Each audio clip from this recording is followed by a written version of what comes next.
السلام علیکم ورحمۃ اللہ وبرکاتہ۔ ناظرین کرام، آج 14 اکتوبر سن 2024 ہے۔ جمہوریت کی سربلندی اور آئین کی بقا سب سے ضروری۔ ہم ملک کو تباہ و برباد ہوتے ہوئے نہیں دیکھ سکتے۔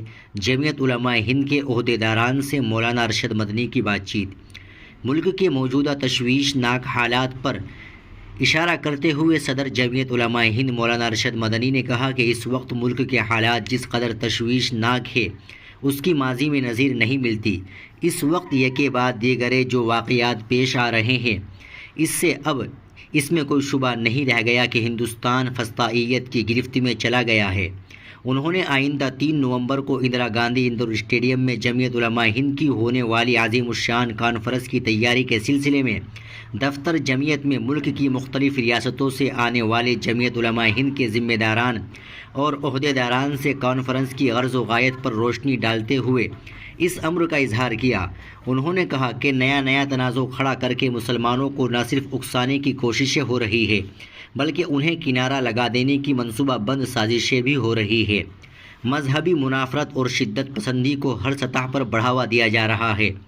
اتحاد اور یکجہتی کو ختم کرنے کے لیے دلوں میں نفرت کے بیج بوئے جا رہے ہیں۔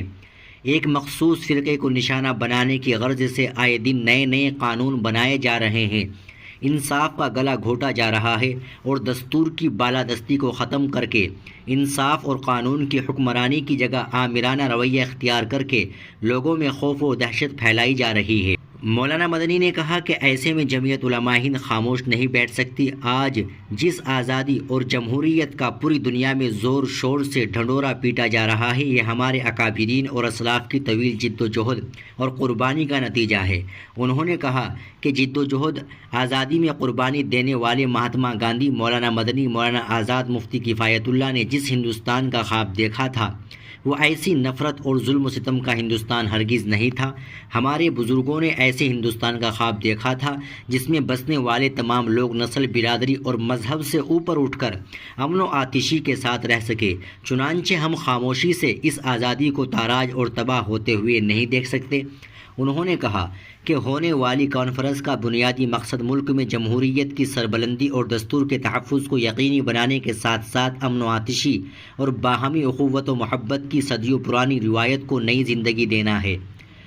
مولانا مدنی نے یہ بھی کہا کہ وقف ترمیمی بل کی آڑ میں وقف املاک کو ہڑپنے اور ہمیں اپنے اس قیمتی ورثہ سے محروم کر دینے کی جو سازش ہو رہی ہے، اس سازش کو بھی بے نقاب کیا جانا ضروری ہے۔ انہوں نے کہا کہ جمعیت علماء ہند نے ہر دور میں 1923 سے سن 2013 تک وقف املاک کی حفاظت کو یقینی بنانے کے لیے مؤثر اقدامات کیے ہیں۔ ناظرین کرام، مولانا کے اس بیان کے متعلق آپ کیا کہنا چاہتے ہیں؟ کمنٹ باکس میں ضرور بتا دیں۔ ویڈیو کو لائک اور شیئر بھی ضرور کر دیں۔